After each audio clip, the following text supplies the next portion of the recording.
séparer de ce que Christ est venu lui apporter. Donc, le sous-thème qui nous intéresse, le sous-thème doit porter sur les raisons profondes de nos échecs. Pourquoi? Pourquoi nous avons tout en Jésus-Christ? Pourquoi Christ qui a pourvu à tout? Pourquoi le chrétien n'entre pas au bénéfice de ce que Christ a déjà apporté? Autrement, on dit on a tout en France, pays développé. Mais pourquoi je serai en France et je serai pire que celui qui est à Yopougon? Je serai pire que celui qui est en Afrique, en Côte d'Ivoire, au Bénin, au Cameroun, au Congo. Et encore, je serai en train d'envier ceux qui sont à Abidjan. Amen. C'est pas ce que vous comprenez. Je suis allé à Abidjan, j'ai vu des gens même dans des conditions qui ne sont pas égales à celles de plusieurs d'entre nous ici. C'est-à-dire que dans des conditions très aisées. Pourtant ils sont en Afrique. Et moi qui suis dans un pays développé, je n'ai même pas le tiers, le quart de ce qu'ils sont. Mais pourquoi? Et pourtant, nous sommes dans l'opulence. Nous avons tout. Alléluia. Et si nous sommes honnêtes, il y a souvent raison de convoiter ce que les païens ont.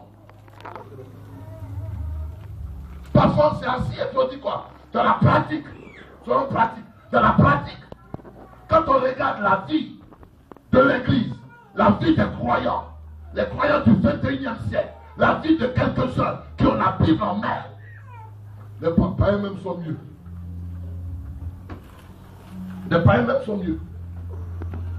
Même quand ils regardent l'assemblée, c'est-à-dire que là où les païens sont, et puis là où les chrétiens sont, les païens même c'est mieux.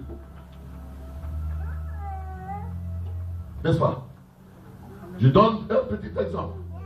Si ici c'était par exemple une loge mystique tenue par des mystiques, vous n'allez pas voir ce que nous voyons. Je serais bien entretenu. Chaque dimanche, il y aurait un pot de fleurs. Il y aurait toujours tout ciré. Si c'était même tenu par une autre race, on aurait tout bien placé, tout bien clean.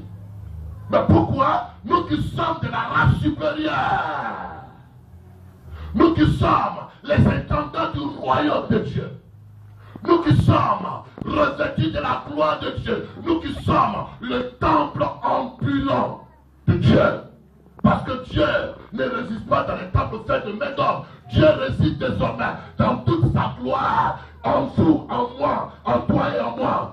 Et Dieu est fier de faire de toi le temple du Saint-Esprit, le temple de la sagesse, le temple de la haute connaissance, le temple de la haute éducation, le temple de la haute civilisation, le temple de la haute courtoisie, les hommes les plus respectables.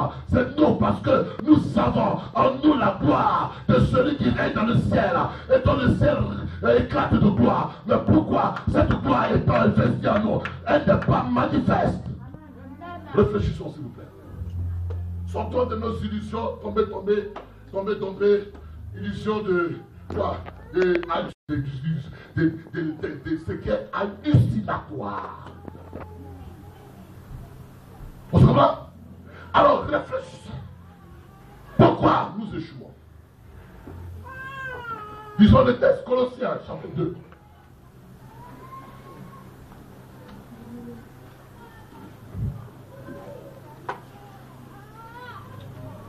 Colossiens chapitre 2.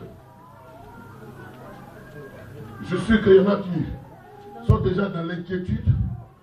Comment demain lundi, ils vont se déplacer, puisque leur carte de transport expire ce soir.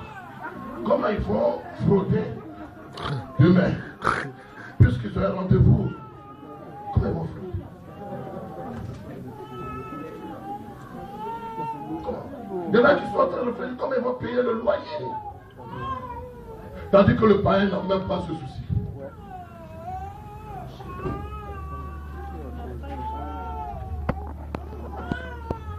L'une de mes filles en Côte d'Ivoire, il m'a dit, papa, toi tu nous encourages. Nous avons 3 filles. Il y a une qui dit, tu nous encourages de nous marier à l'église. De nous marier à l'église, c'est vrai. Mais le mariage des chrétiens, les chrétiens qui sont à côté de nous là, leur mariage n'est pas différent du mariage des païens. Même païen, même, il sait comment vivre avec ça.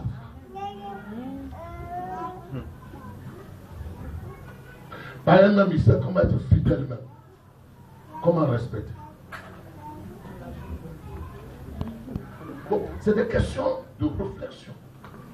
Pour que nous puissions trouver une solution et sortir de cet embargo spirituel. Alléluia. Nous sommes pris en otage. On a l'impression que, bon, c'est parce qu'on est forcé de venir.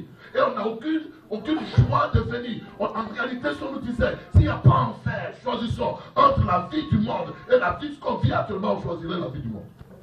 Et on est coincé à enfer. Il y a enfer. Donc on est obligé, même que ce soit au tabernacle ou que ce soit ailleurs, on est obligé d'aller à l'église. Mais nous allons à l'église à raison. C'est parce que nous savons que c'est le meilleur chemin. Nous savons que Jésus-Christ est le véritable. Nous savons que nous sommes dans la vérité et nous sommes dans le chemin qui mène à la vie. Alléluia. Alors qu'est-ce qu'il dit? Colossiens 2. Colossiens 2. Oh, excusez-moi, il faut que vraiment je développe ce soir les quelques pensées que tu as mis à mon cœur. Verset 8. Oui.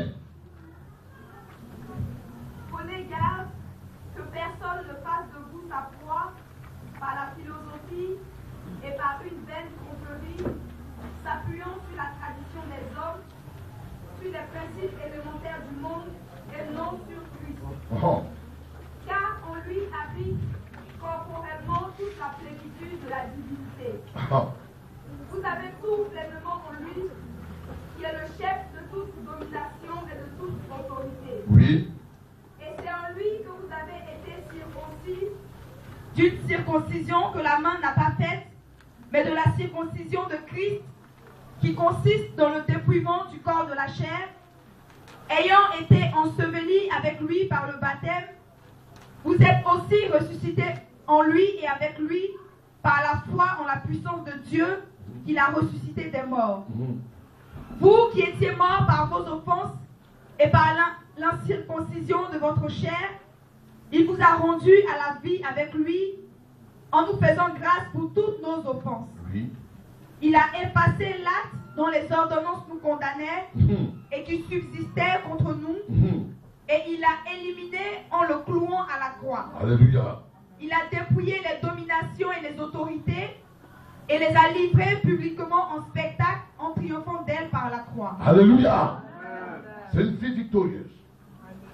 Il dit, ne vous laissez pas, ne vous laissez pas manipuler par la philosophie des hommes.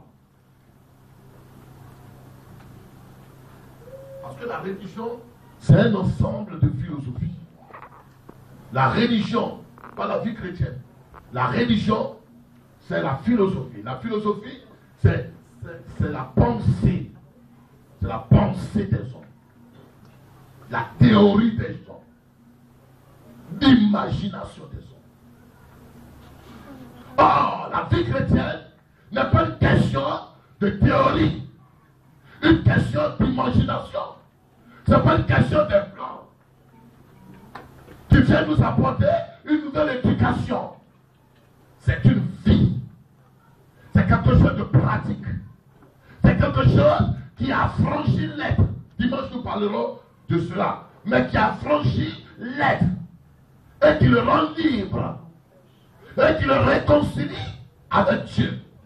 Et qui fait du croyant citoyen du ciel. Alléluia. Ambassadeur de Dieu sur la terre. Co-héritier avec Christ. Qui fait de lui l'homme établi sur la terre afin de régner comme Dieu règne aussi.